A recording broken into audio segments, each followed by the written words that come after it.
Um, Picture this for a second. You are sitting in seat 14A. Okay. It is nighttime.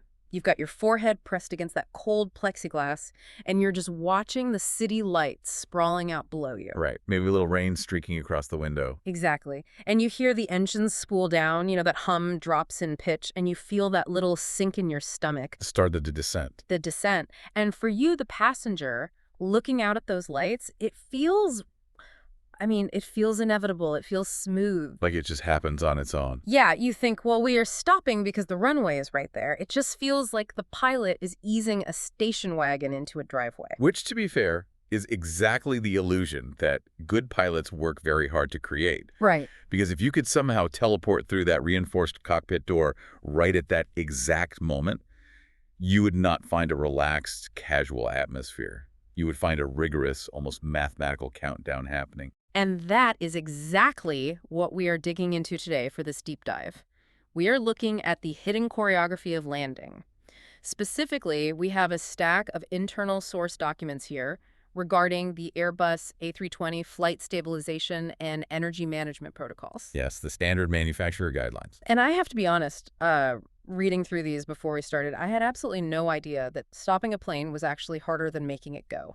It really is the science of stopping. And the documents we're looking at today are essentially the Bible for A320 crews. Right. The core premise here is pretty stark. The data shows that most accidents happen during the approach and landing phases. Which makes sense. You're close to the ground. Exactly. So the goal of these specific protocols is to completely remove the art of flying, the feel, and replace it entirely with physics and rigid standards. They want to ensure that by the time the wheels actually touch the concrete, the safety of that landing was guaranteed 10 miles ago. Guaranteed by Matt. Right. So our mission today is to break down exactly what those A320 pilots must do, and critically, when they must do it to land safely. And just to be completely clear for everyone listening, we are looking at the general Airbus standards here.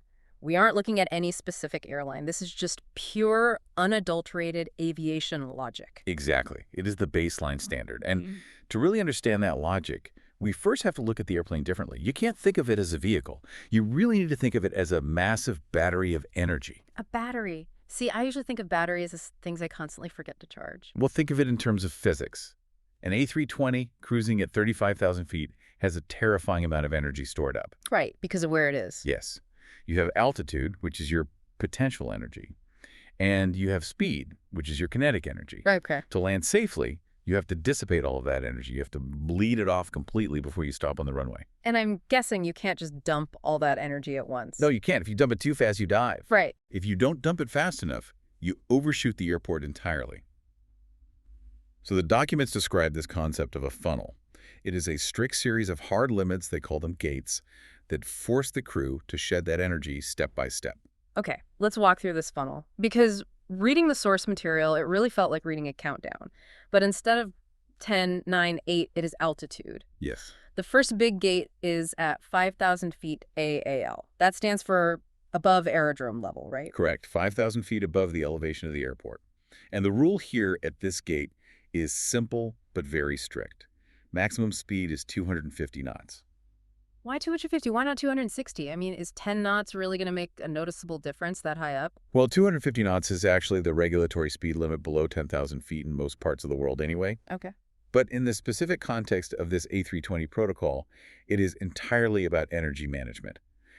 If you are going faster than 250 knots at 5,000 feet, you are mathematically behind the airplane. Behind the airplane. That is pilot speak for you're screwing up, isn't it? Pretty much, yeah. It means the physical airplane is moving faster through the air than your mental ability to manage its energy state. You're playing catch up. Exactly. You're physically running out of time and distance to slow down before you hit the runway. Yeah. You are setting up this dangerous snowball effect where you will be fighting the momentum all the way to the ground. So 5,000 feet, 250 knots, that is the first filter of the funnel.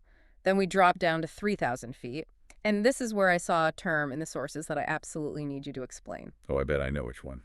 The rule says your maximum speed at 3,000 feet must be 220 knots, or green dot speed, whichever is higher. Ah, yes. Green dot. It sounds like a Mario Kart power-up.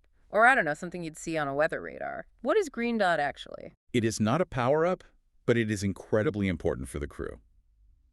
On the pilots, primary flight display, that's the main screen in front of them, with the speed tape, there is literally a little green dot illuminated on the speed scale. Literally a green dot. Okay. Yes. And it is calculated continuously by the flight computer in real time.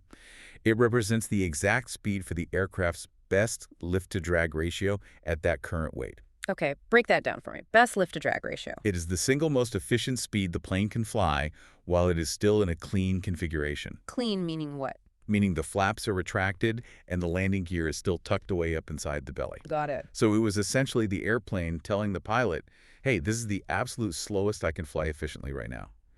If you want to go any slower than this green dot, you need to physically change the shape of the wing. Right, because wings have to get bigger or curvier to keep flying slower without just falling out of the sky. Exactly. So the protocol is basically saying at 3,000 feet, you should be totally done flying fast. You need to be getting ready to transform the physical shape of the plane. You are officially transitioning from flying mode to landing mode.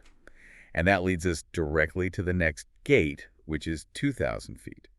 This is a highly critical one. Okay. At 2,000 feet, you must be down to 180 knots maximum. 180 knots. That is still, what, a little over 200 miles an hour? Roughly, yes.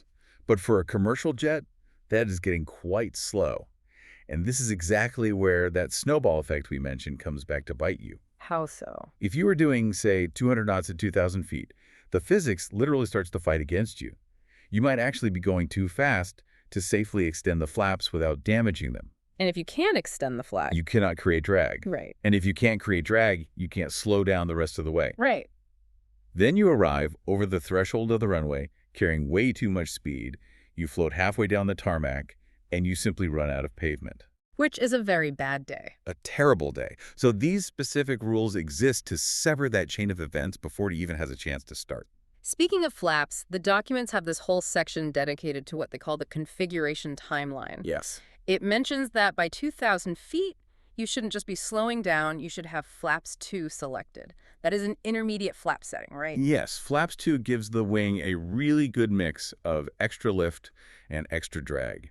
It is what helps you comfortably slow down to that 180 knot limit we just talked about. But there was this one highly specific, almost weirdly detailed rule I found in that section. It was about what happens if you catch the glide slope late. They call it the 1 dot rule. Oh, the 1 dot rule. Yes, this is pure geometry in action. It says if you intercept the flight path from below 2,000 feet, you have to select flaps 2 exactly 1 dot below the glide path on the instrument display. That seems incredibly precise.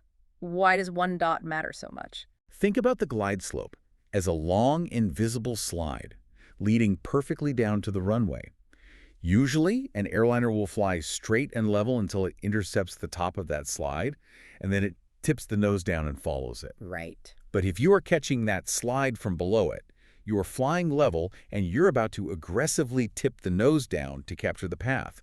Whenever you point the nose down, gravity begins to accelerate the aircraft. Like going down a steep hill on a bicycle, you naturally pick up a ton of speed. Exactly. So if you do not already have the flaps extended, if you don't have those aerodynamic brakes out in the wind before you tip the nose over, you are going to speed up past your limits. So the 1 dot rule is a buffer. It ensures you have the drag deployed and ready before gravity starts pulling you down the slide. Again, it is all about anticipating the energy state and staying ahead of the physics. Okay, so we have managed our energy. We are passing 2,000 feet. We are slowing down nicely. Now here is where the protocols get really tactical. They do. The sources distinguish between 2 completely different ways to actually approach the runway from this point. There is the decelerated approach and the early stabilized approach. Right. 2 very different strategies for managing the final phase. Now, my immediate assumption as a non-pilot was, well, obviously you want to stabilize early. Get everything completely set up and locked in miles away from the airport. That just sounds much safer. You'd want to do that every single time, right?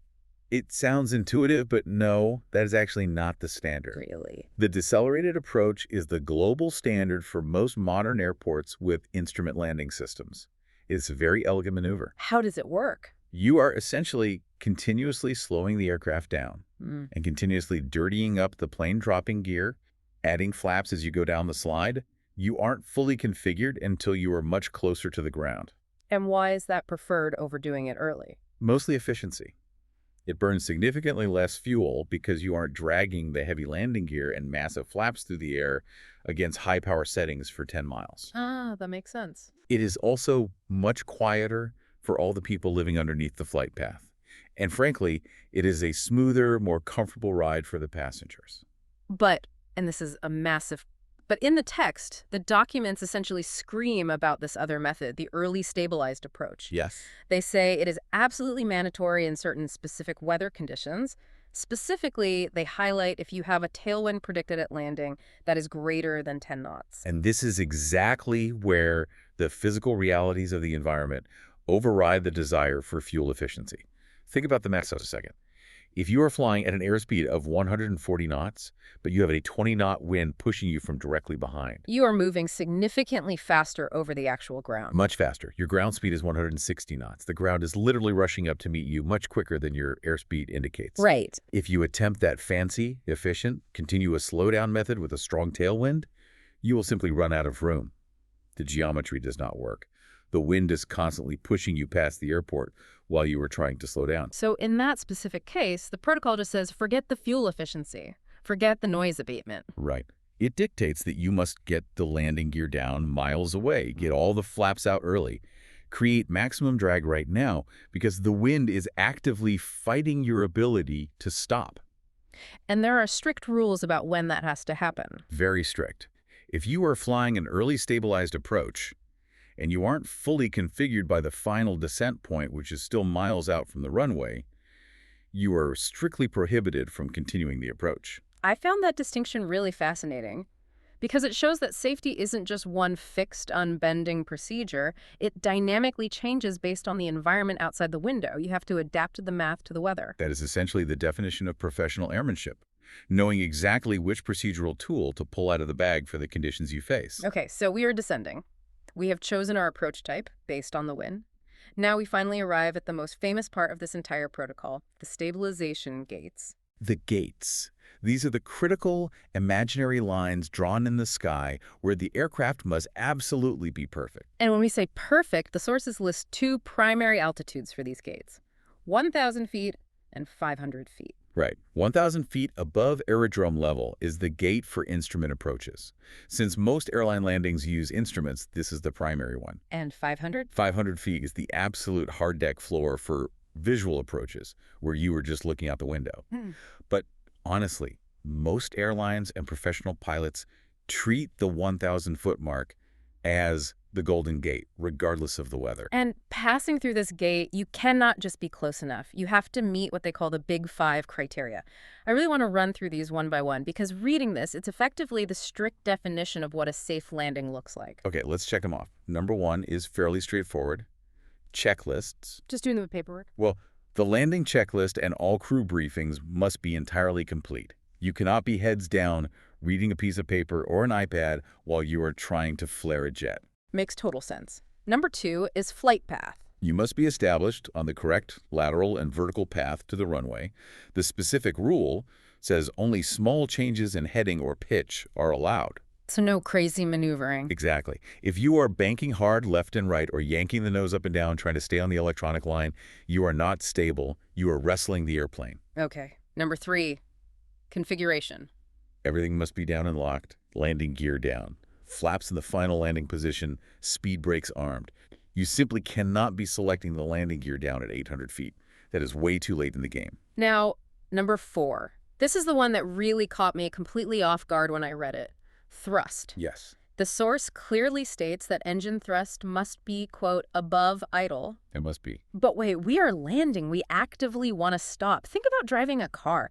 When I am coasting up to a red light or a stop sign, my foot is completely off the gas pedal. I'm idling. Right. Why on earth are we adding power to a massive airplane that we are actively trying to slow down and stop? Because a high bypass jet engine is not a car engine. In your car, you hit the gas pedal and you get instant torque to the wheels. You go immediately. Yeah. A jet engine is essentially a giant set of fans. It have massive rotational inertia. It takes physical time to spin those fans up from idle to high power. It is called spool-up time. How much time are we actually talking about here? If your engines are sitting at flight idle, basically coasting, as you said, and suddenly you need to violently abort the landing. Say a snowplow drives out onto the runway right in front of you. Okay. You slam the thrust levers all the way forward. But from idle, it might take 5, maybe even 8 agonizing seconds for those giant engines to generate full takeoff thrust. 8 seconds. That is an absolute eternity, if you are literally falling out of the sky toward the ground. It is the difference between safely climbing away and a catastrophic impact. Yeah. So the strict rule is you must have the engines already spooled up. So they are pushing. You keep a calculated amount of forward power on, actively fighting against the massive drag of the deployed landing flaps, just so that rotational energy is already there instantly if you need it. You are landing, but the engines are ready to fly. That is just a phenomenal cocktail party fact. You aren't toasting down. You are powered up and fighting your own drag. Okay, the last one of the big 5. Number 5. Speed. The speed window is incredibly strict. You must be within your calculated target speed, which pilots call VAPP, minus 5 knots to plus 10 knots. A tiny window. Very tiny. You cannot be too slow, or you risk an aerodynamic stall at low altitude. And you cannot be too fast, or you risk floating and sliding off the far end of the runway. Now, there was one specific exception noted in the text regarding air traffic control. Sometimes ATC actually asks you to keep your speed up to fit in with the traffic sequence behind you. Yes, the classic keep the speed up request from the tower. Say ATC says maintain 160 knots to the outer marker. Because of that, you might pass through the 1,000-foot gate a bit faster than your target speed. Does that mean you fail the gate? The protocol actually allows this specific exception. But if, and only if, the pilot monitoring clearly calls out stable, and it's highly reasonable to assume you can comfortably bleed that extra speed off by the 500-foot mark. But 500 feet is the absolute hard deck. The absolute hard deck. If you are not perfectly in that speed window by 500 feet, the deal is entirely off. No exceptions. And that leads us directly to the most dramatic part of the entire document, the go-around. Yes. I think most passengers view a go-around, where the plane is about to land, but suddenly the engines roar and it climbs steeply away. I think we view that as a failure, or that something went terribly wrong. That's a very common misconception. But reading the source material, it sounds like the go-around is actually the success. You have hit the nail completely on the head. Executing a go-around is a fundamentally safe maneuver. Continuing an unstable approach to the ground is the failure. The rule written here is absolute. If any single parameter of those big 5 is breached at the stabilization height, a missed approach is mandatory. It is not a polite suggestion. It is not, well, try your best to fix it. It is, go around. But here's where it gets deeply into human factors in psychology, crew resource management, or CRM. Because at the end of the day, pilots are human beings. They are. Maybe the pilot flying really just wants to land. It's been a long day. They want to go to the hotel. They have what they call get-there-itis. What actually happens in the cockpit if the pilot flying just ignores the warning signs? This is exactly where the modern CRM training kicks in heavily. The source material outlines a very rigid escalation ladder. It is literally scripted out to cut through any social awkwardness or hesitation. Because you don't want to be polite when the ground is rushing up. Precisely. The pilot monitoring, let's say in this case it's the first officer monitoring the captain. They do not say, hey, boss, you're coming in a little bit hot here. Right. It's not a casual suggestion. No. They are procedurally required to call out the specific parameter failure loudly. They will say speed or sink rate. Just the word. Just the word. If the captain immediately fixes it, great.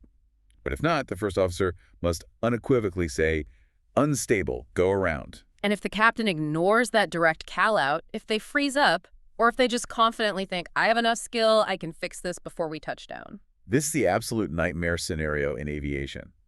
But the protocol is crystal clear on how to handle it. If there's no immediate physical reaction from the pilot flying, the first officer must escalate the language. They must state clearly, we must go around. We must. That is a very forceful shift in language. It is designed to snap the other pilot out of tunnel vision.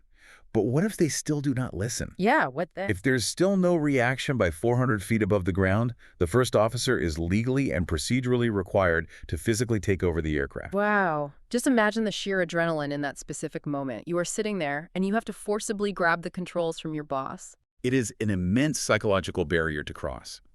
As humans, we are heavily trained to respect hierarchy and authority. Absolutely. But this specific protocol exists to explicitly give you permission to break that hierarchy in order to save the airplane and the passengers. Ideally, you announce it clearly. The exact script is, I have control.